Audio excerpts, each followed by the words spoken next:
Alright, I'm going to do something different here. I'm going to go ahead and try to do a live video. I've been asked a lot about this dropper leech I've been tying here. And this is, it takes a little bit of a difference in how you're going to tie this up. I try not to bind the material so tight to that shank. Nice and flowy. In the vise here I have, this is tied with a bruiser blend, which is synthetic, but it's nice and kind of flowy. Really nice for that leech. Leech is really productive. It's a really great pattern.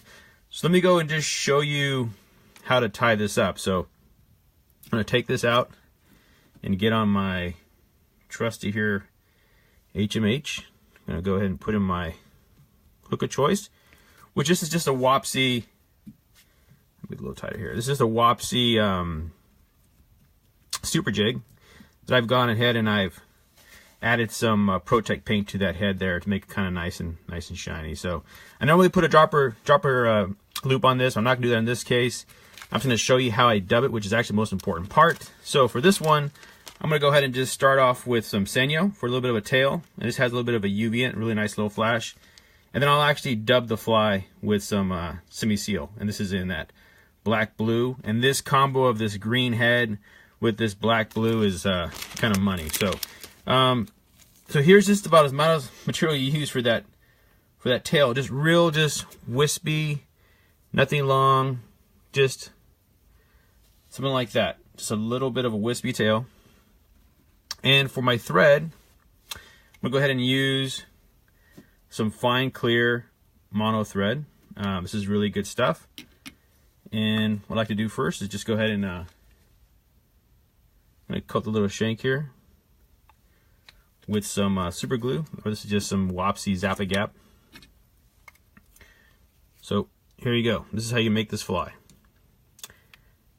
Gonna go ahead and just make a nice sturdy little thread base with this fine clear mono thread. Okay, just cut off your excess there. Pretty simple so far, right? Again, here's that Senyo laser dub, black. I like that little bit of a wispiness in it. This is just a small little tail. Now you don't really necessarily need to have a tail, but I just like a little bit of material off the back end of it. Like again, it's really just wispy stuff.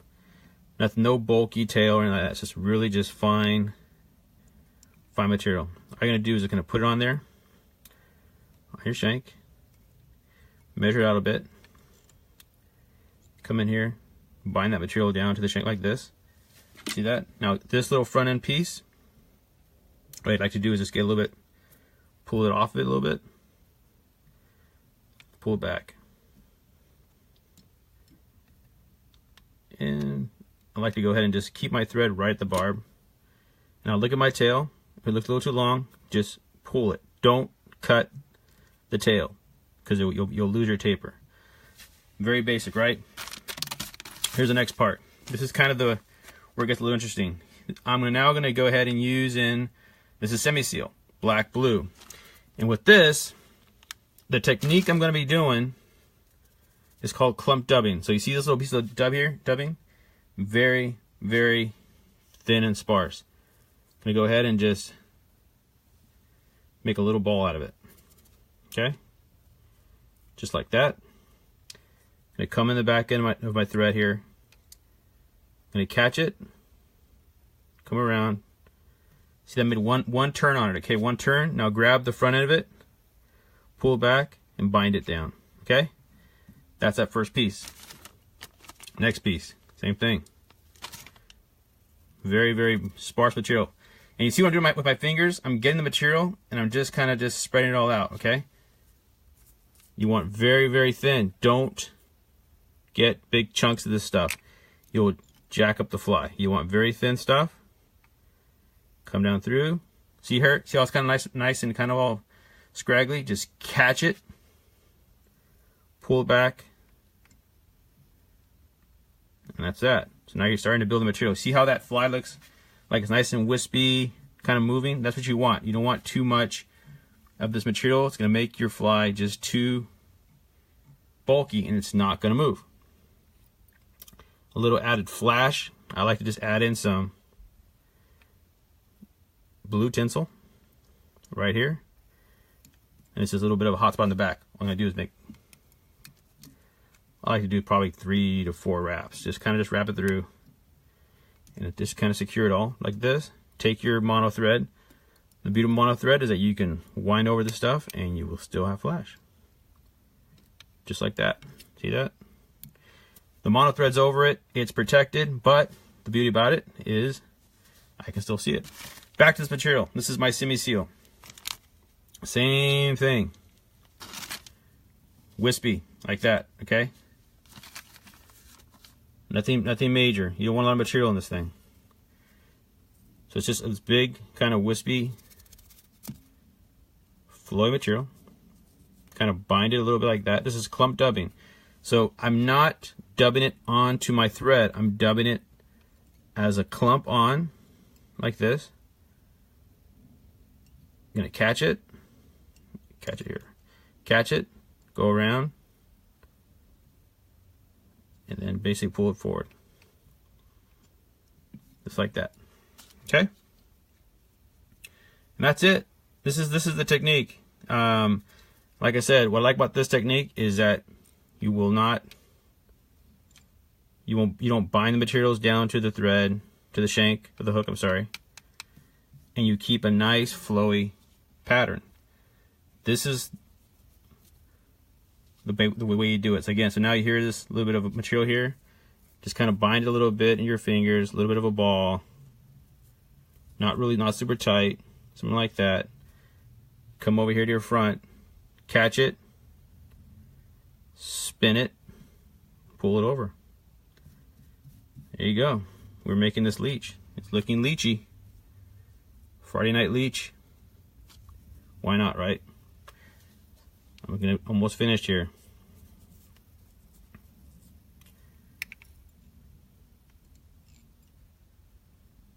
Kind of just catch it, pull it back. That's it. So I'm just gonna go ahead and just finish this off this fly.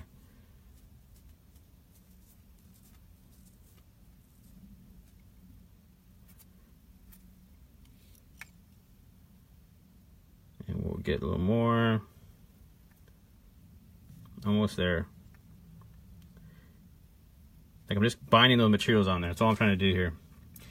And I hope you can see the difference. I mean, if you were dubbing this onto your thread, you would basically get a big mat, and then you would probably spend 10 minutes trying to pick it out and brush it out. But doing this clump dub technique, you don't have to do that. This material is already kind of just loose, but it's binded. Now you see this. I can pull on it, and it's going to be nice and neat on the shank.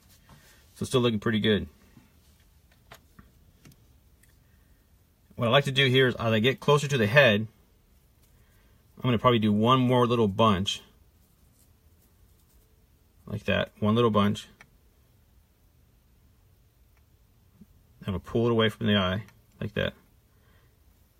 Then what I'm going to do is I'm going to add in some CCG Hydra. Now, I was told recently CCG Hydra is no longer made. You can use something like Loon, Flow, or something like that if you want. I have a couple bottles of CCG Hydra, so I'll continue to use this product, and I'm super sad that they stopped making it.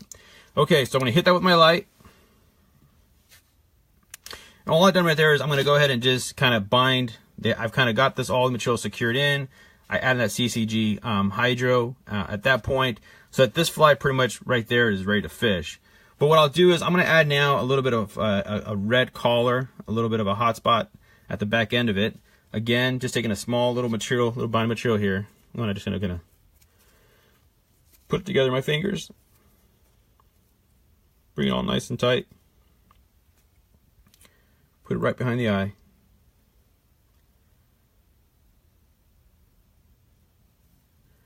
Bind it down, just like that. Next thing I'm going to do is I'm going to take in my red flash. This is just red crystal flash. Nothing fancy here, just some red crystal flash. I'm going to go ahead and right behind the eye, like that. Going to get that and just wrap it around. Just a nice little flash. I mean, that green and red, I mean, it's Super cool combo. So I used this fly when I was fishing up in the Bighorn recently. It's a cool little pattern. What was good about it is, you know, the green head, the off-colored water, this black just worked really, really well and caught me a lot of fish. So I do like this pattern. So let's go ahead and just add now little Hydra on the head. You can see how that thing just popped like there was no other. What I'll do really quick is do a little whip finish. See if I can do that here. Sorry, camera. Whip finishing that here. Something like that. I think we're still good. Get a little closer here. There you go. So I'll go in here, hit that, back to my torch.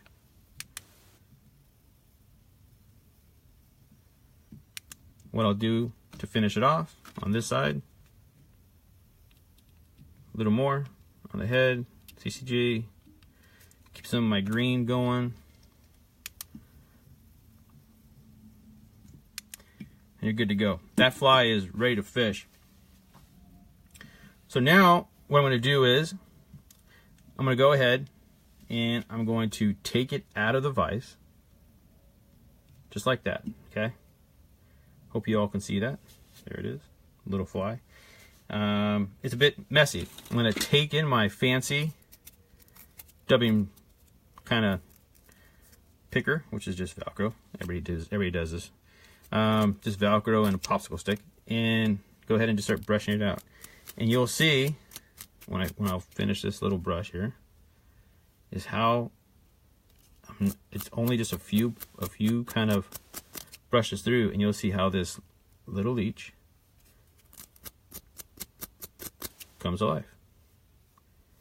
And just like that, you have a cool little leech. The tail here, if you want a little bit shorter, just pull a little bit, and just like that. Okay, that's the leech. So this is the AP leech. What I do for the dropper is I add in a little monoloop on the back end of that. Nothing too crazy. Let me throw that back in the vise for everybody to look at. But that's the completed leech.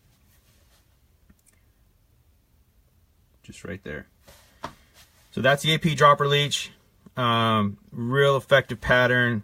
I'll use that basically in a still water situation. The trout inhale these things, love it really good. With that dropper at the back end of this, as shown on the bruiser blend here, which you can kind of see the difference here. The bruiser blend is very fine and kind of straight, and the semi-seal is very kind of it just has more texture to it. So this one will lay out a little bit thinner profile. This has a little more bulk to it, you know, and this one has a little more different blue shade to it. Both are real good, effective patterns.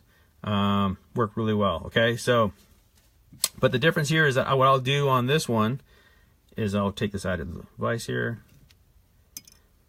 With the one with the dropper loop or dropper behind it, I'll just tie it in a little bit of a, back it up a little bit. I'll tie it a little bit right here of a piece of mono, and then I'll tie in a little midge, and then I'll basically have that on my top fly, midge on the bottom fly, and that's a real money setup. Real good pattern that has been really good for me. So hope you guys found this educational. What I'm going to do is I'm going to go ahead and take this this fly or the one I just tied, which is the semi-seal version. I'm going to go ahead and tie now the bruiser blend one, which is a little bit different. All right, so hopefully you guys found that educational, and I'll try again with the next one. Thanks.